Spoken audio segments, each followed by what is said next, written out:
Do you ever have those days where you just don't feel like doing housework, but you know you need to do something because you don't want to fall further behind? Maybe your house is a disaster right now and you feel like you don't even know where to begin. Well, I'm going to talk you through doing a few key tasks that will kind of get your house under control and keep your house functioning, so to speak.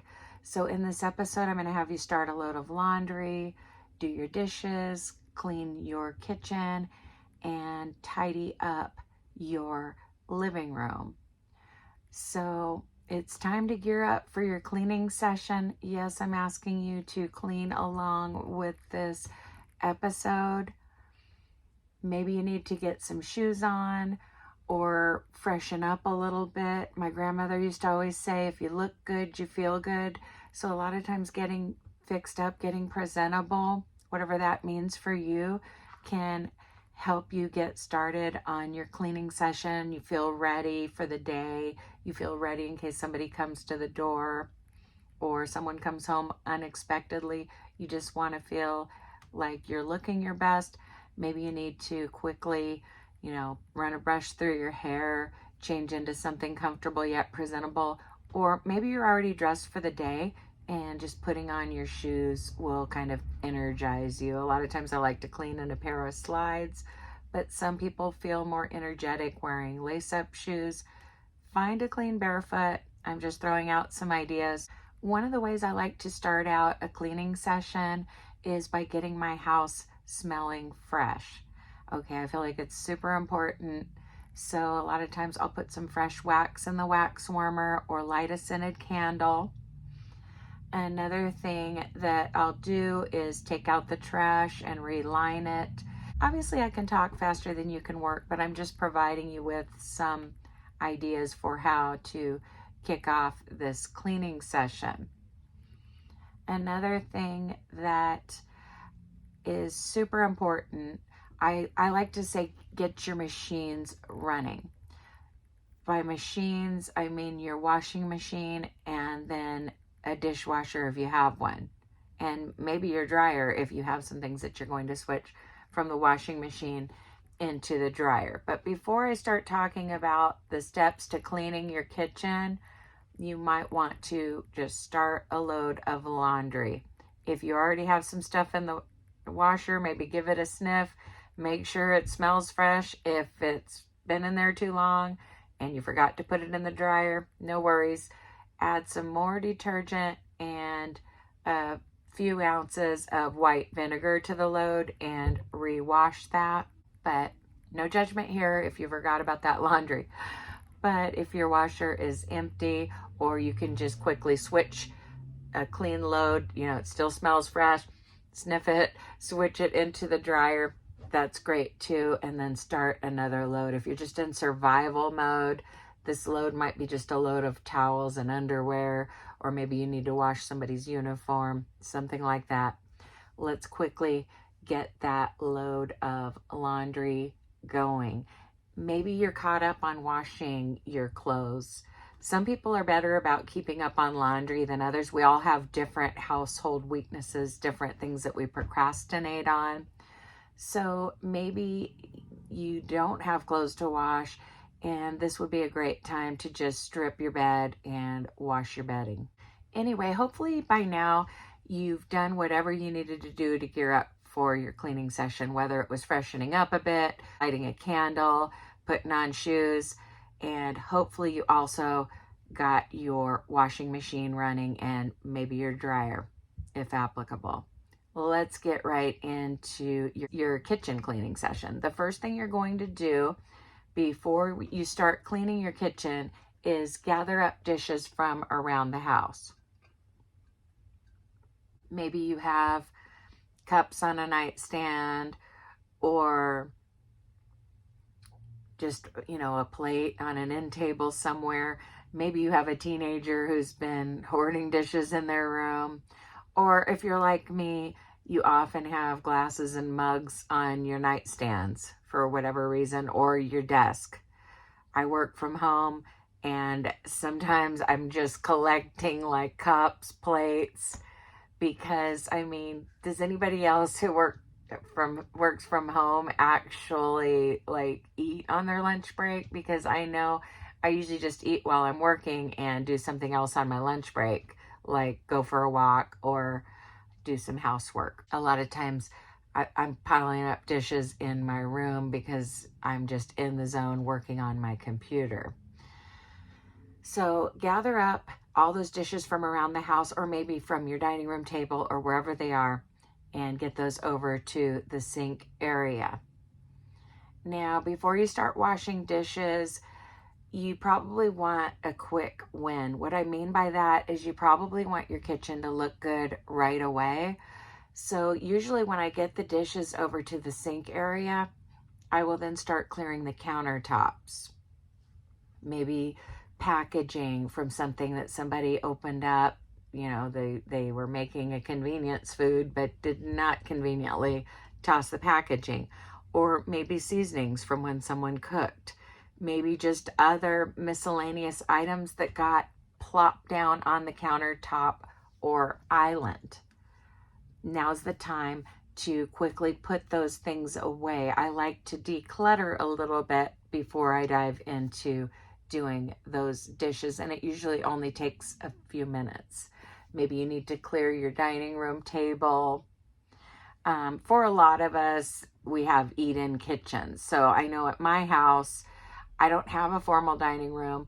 I have a large eat-in kitchen. So a lot of times when I talk about cleaning the kitchen, I'm usually including the dining room table because it's kind of a large eat-in kitchen and it's kind of the same room. I call it the kitchen and the kitchen table, basically. You know how when you ever notice when you move to a new house, like the rooms kind of get names, and if it's a different floor plan than your old house, like the names might be different for your different rooms. So it's a kitchen table at our house. But I have lived in a house where I had a kitchen table plus a formal dining room table. And so that was called the dining room table, and so on. So anyway, now that you've had time to kind of straighten up your countertop real quick, which may have included your island and your table, let's start doing dishes. Now, one of the first steps is putting away clean dishes. If you're like me, you don't dry the dishes. I mean, this isn't a 1950s sitcom or something. I mean, most of us don't stand there and dry the dishes and put them away. If you do, that's fine.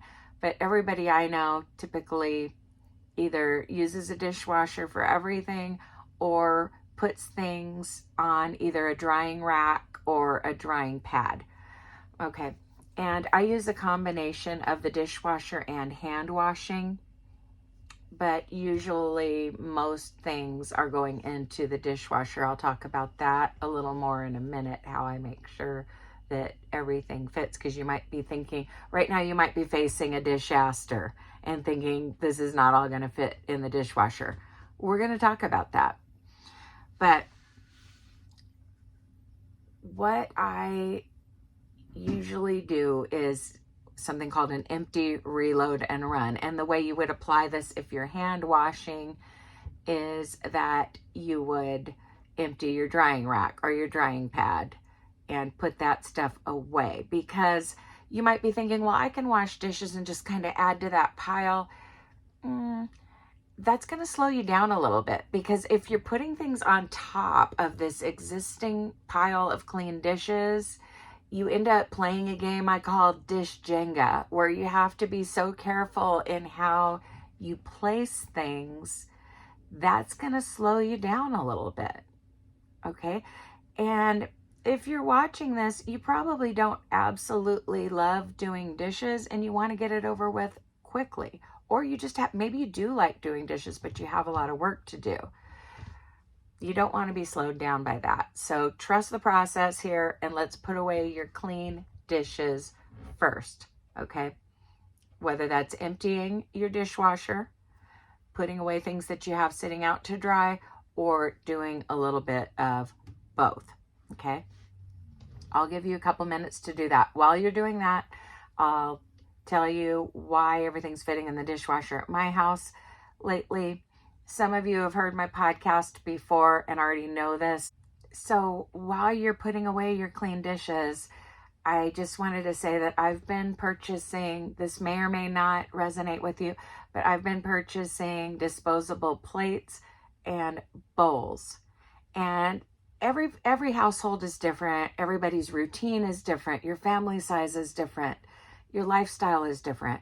So this may not work for you, but what I've found is that when I buy disposable plates and bowls, I put the glasses in the top rack of the dishwasher and the cooking spoons and spatulas, large butcher knives. I kind of strategically lay those in the top rack with the cups and glasses and mugs, okay? But since I don't have any plates and bowls, it frees up that bottom rack, because typically you're putting a lot of plates in the bottom rack of your dishwasher, okay? I want to be able to put the pot, the pan, the glass casserole dish, whatever I used to cook the last meal, I want to put those items in the bottom rack of my dishwasher and wash them in the same load with the glasses and silverware. Of course, you've got the compartment for silverware, and maybe you have the ones that open and close. And if you have a baby, you're putting like bottle nipples in there, pacifiers in there. Or maybe you just have other small parts for gadgets that you put in those little cages, so to speak. But you don't want to waste valuable, if you're like me, you may not want to waste valuable real estate on that bottom rack by washing plates. When I was growing up, the way we did dishes, we would only put the small stuff in the dishwasher. And by small stuff, I mean glasses, cups. By now, you've probably put away your clean dishes. If you have, of course, start loading your dishwasher, or start that first sink load if you're hand washing. And in case you're just totally ahead of the game and don't have a backlog of dishes or something, obviously, once you're done with your dishes, it's time to clean the surfaces in your kitchen. So everybody's going to have a different situation going on in the kitchen on any given day, okay? So just be working in the kitchen until I start talking about another room. So if you get your dishes done early, just be working in your kitchen until I start talking about cleaning another room. When I was growing up, we would put the small, like I was saying, the small stuff. When I was growing up, we would put the small stuff in the dishwasher, meaning the glasses, mugs. I don't think we did a lot of mugs back then. It was mainly glasses and like Tupperware cups. I may be dating myself here, but glasses and cups in the top rack, and then I think bowls too, and then plates in the bottom rack, and then all the silverware went in. But all the big stuff, the cooking spatulas, the pots, pans, all the big items were washed by hand. Like, I don't even think my mom believed in washing pots and pans in the dishwasher. Maybe you weren't supposed to back then. Maybe the dishwashers weren't designed for it. I don't know. But that was the way we did it. So I kind of rebelled against that, I guess.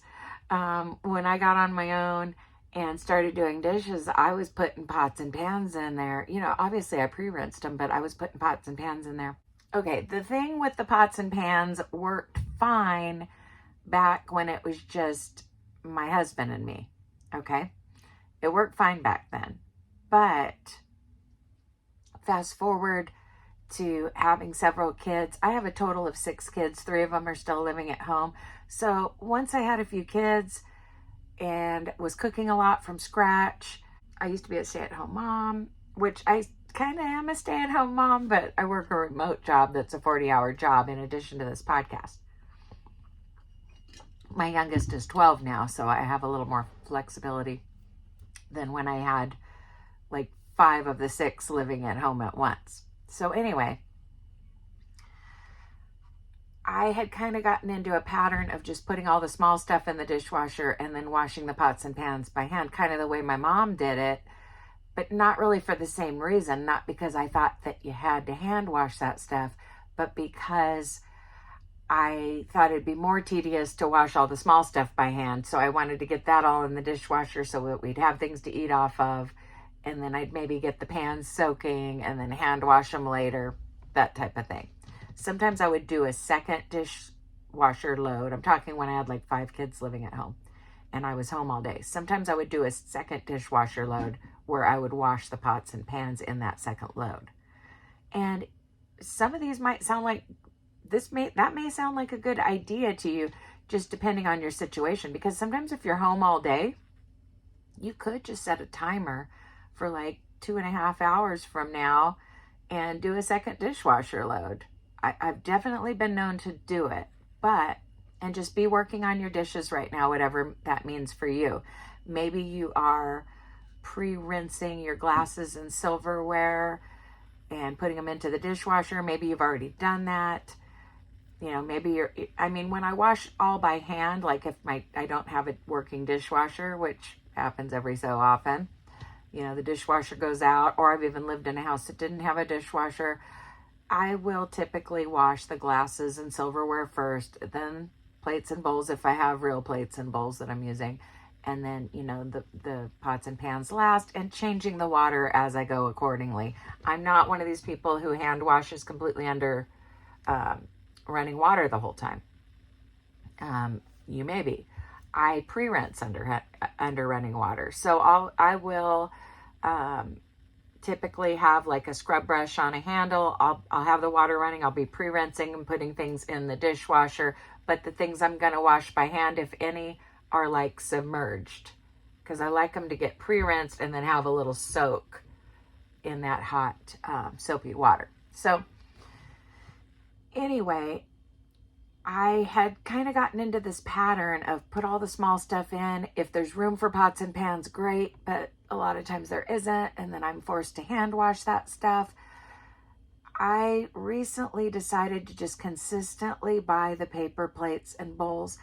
The paper plates are mainly so that I don't fill up the dishwasher with plates on that bottom rack.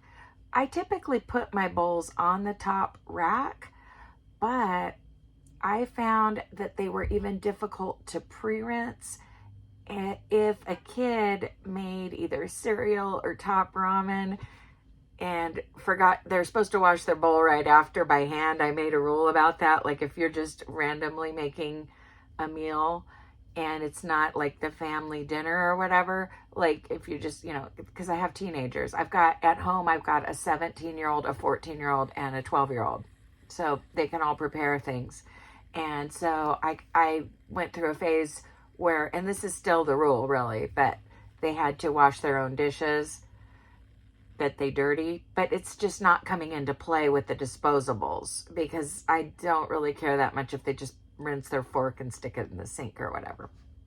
Anyway, the bowls were kind of a source of irritation, because if there was a forgotten cereal bowl or top ramen bowl where that stuff kind of got dried on, it was hard to scrub it off with the scrub brush. And yes, everyone pitches in. Before you come at me, everyone pitches in at my house. But I didn't like scrubbing even the pre-rinse on the bowls, even though I kind of had room for them in the top rack. And I'm just talking about dishes while you're doing dishes. Okay, all that to say this. Usually everything fits in the dishwasher when I go to do dishes, and I absolutely love that. Let's move on. Hopefully by now you've gotten your dishes done. No judgment here if you're going to be just doing dishes this entire episode. If you were behind on dishes and I succeeded in getting you up off the couch and getting caught up on those dishes, great. You could always go deeper with your cleaning tomorrow. But most of you are probably done with the dishes by now. So what I want you to do is clean those surfaces in the kitchen. It doesn't take long at all. Once you've like cleared off the counter, done the dishes, like the rest is kind of the fun part, so to speak. I was talking about this earlier, like you may not like doing dishes or cleaning, but you've got to find the fun in it. I mean, just if you've ever watched Mary Poppins, where she talks about, in every job that must be done, I'm not going to start singing or anything, but in every job that must be done, there is an element of fun. You've got to find that element of fun. For example, if you're having to hand wash some of your dishes or all of your dishes, there is something kind of therapeutic and relaxing about the running water, the smell of the dish soap, because you picked your favorite scent, right? And just the process of doing dishes, if you can just kind of be in the moment and relish that. Even though doing dishes is one of my least favorite chores, it's more the anticipation of it. It's something that I dread, but like once I'm doing it, it's fine. It's kind of like, so be wiping down your surfaces in the kitchen while I talk about this.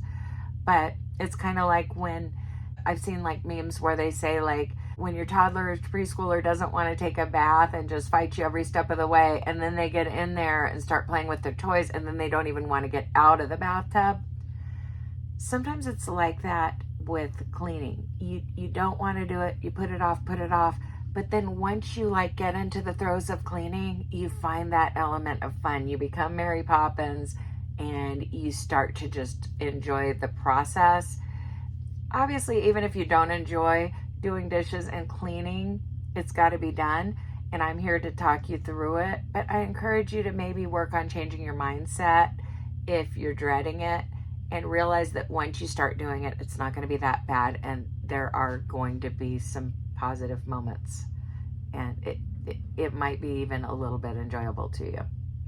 So yeah, be cleaning the surfaces. If this is a day that you're going to wipe down your cabinets, obviously you wipe those down, and then the countertop, stovetop.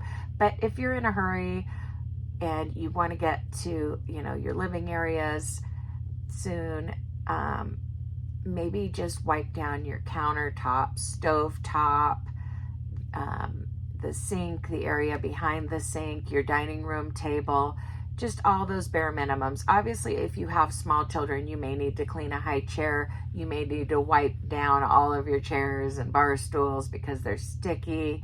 For those of us who are in a different season of life, the table usually needs a quick swipe, and we don't have to wipe down the chairs every time because we're not getting stuff on the chairs. So that's more of like a deep cleaning chore that we do occasionally.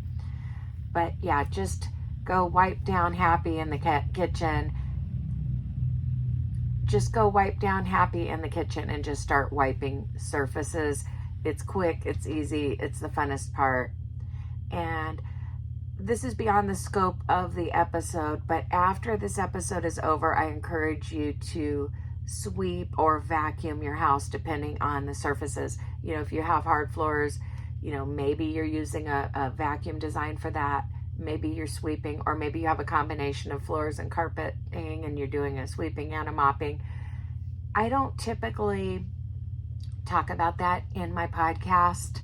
A lot of times I don't talk about the sweeping and the mopping and the vacuuming that is going to need to take place, because I kind of assume that after the episode you might put on some music and take care of those tasks and get it done in just a few songs. So that's my recommendation there. I'm trying to get you through like the more tedious aspects.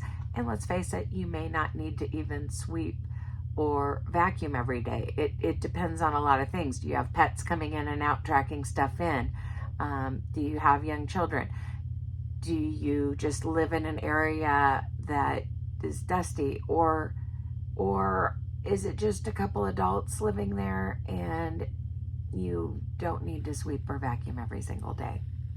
Or are you the type of person who likes to see those lines on the carpet and you want that finishing touch of vacuuming? That's up to you. Handle it after the show. Hopefully by now you've started a load of laundry, gotten your house smelling good, done your dishes, cleaned your kitchen surfaces. Now it's time to tidy up those living areas, okay? So if you have a large home that has like a separate living room and family room, you may be one of these people who has that front room on the front of the house that maybe you call it a living room, and it stays clean because there's a family room that's deeper into your house, like further in the inner sanctum, where you're kind of, it's getting cluttered because you're living in that room. Maybe you want to start in that room, or if you're like me, you walk into your house and like your entryway and living room is one and the same. Maybe that room's always the priority because you want that first impression area to be good, and it's the same room that your family's hanging out in because you only have one living area. Then that's where you would start. Or maybe you have a separate foyer area. Okay, I know at one house I lived in, that was the thing, like you walk in and you're in like an actual foyer area. So that was my priority, but sometimes it just stayed perpetually clean, in which case I might head to the family room after cleaning the kitchen because that's that room more in the back. Anyway, you decide where to start, whether you want to start at the front door because of a first impression area and just start straightening up, or you want to go to a specific living area. This is your time to pick up. And if you have a small house, you might be able to pick up your entire house in just a few minutes. You would be surprised what you can accomplish in about 10 minutes time. You might be shocked.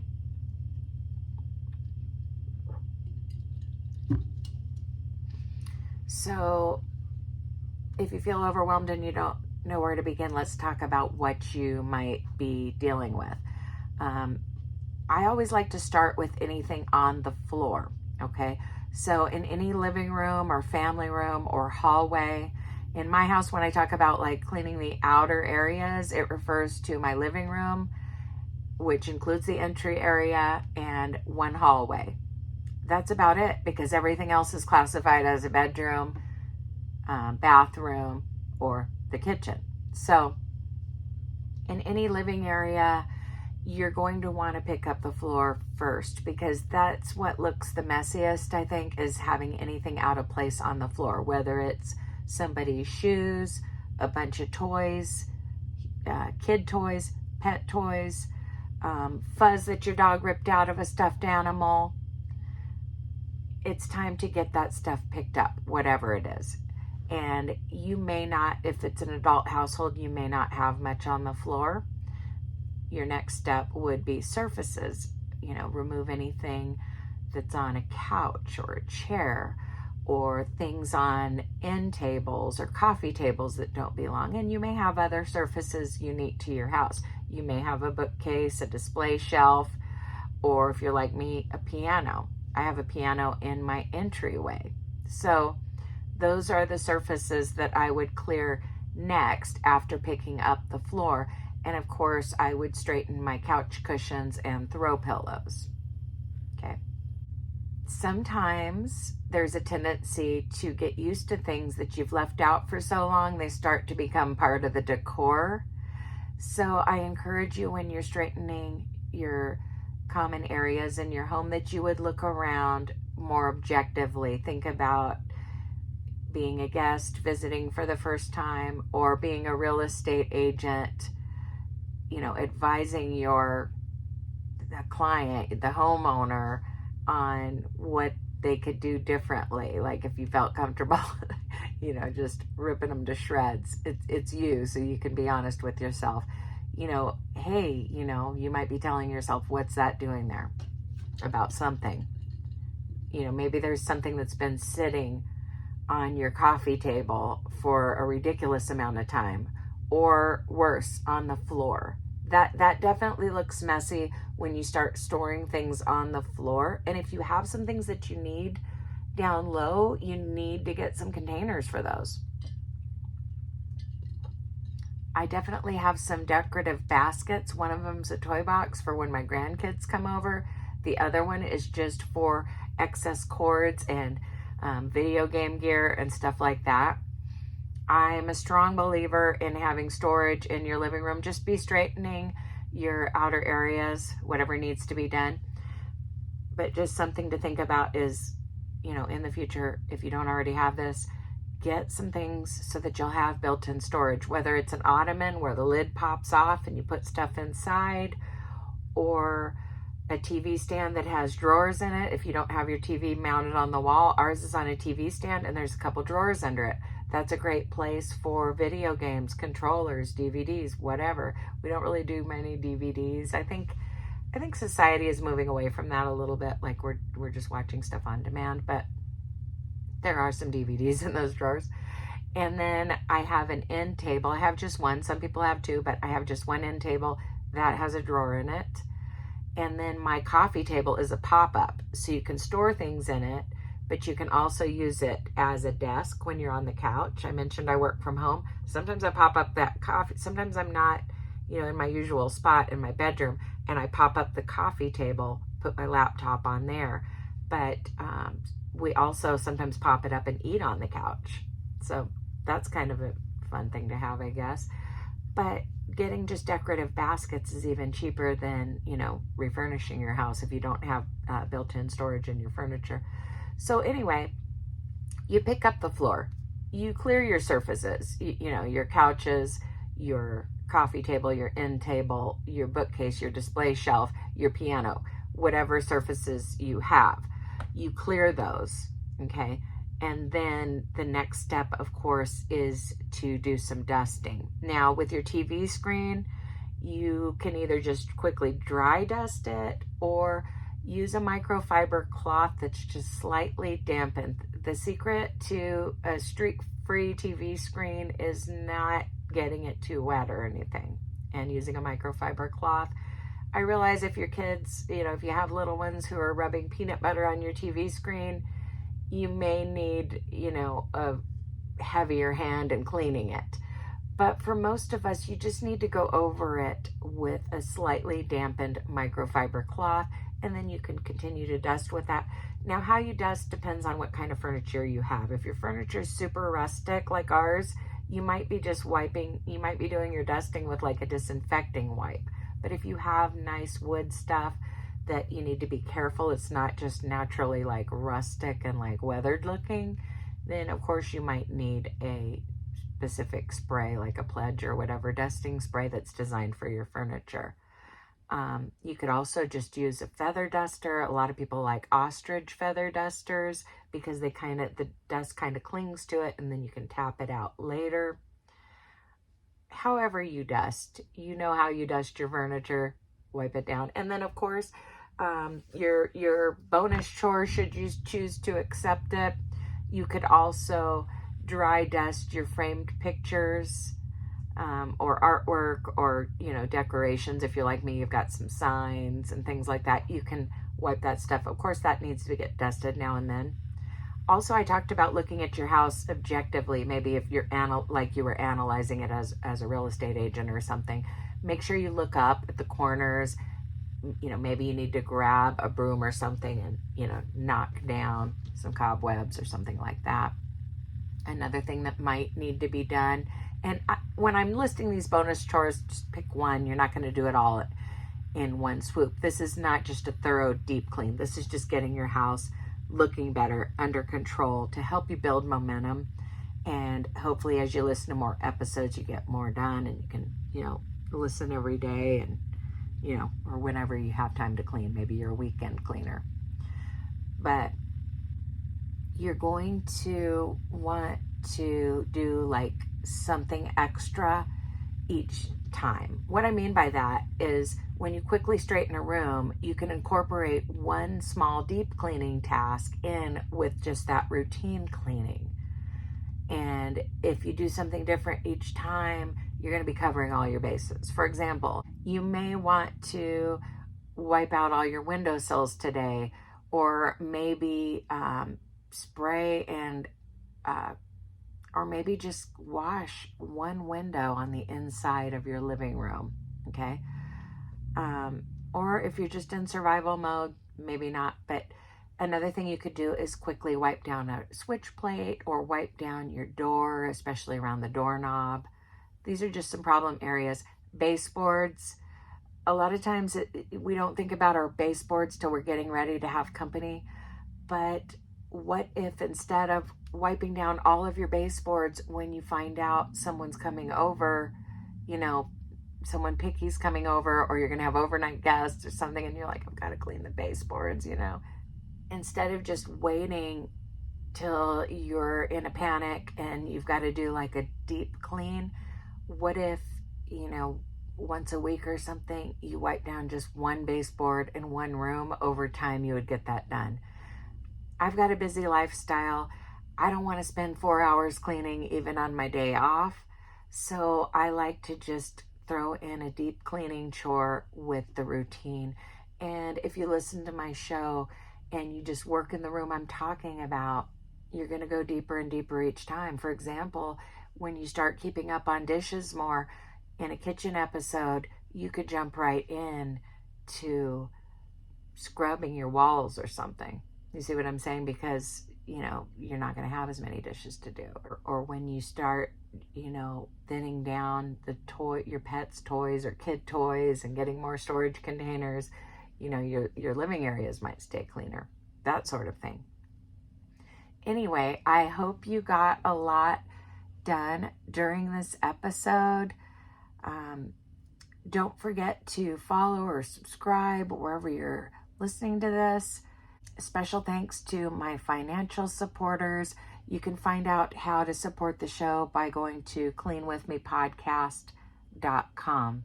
As always, happy cleaning. I'll talk to you in the next episode.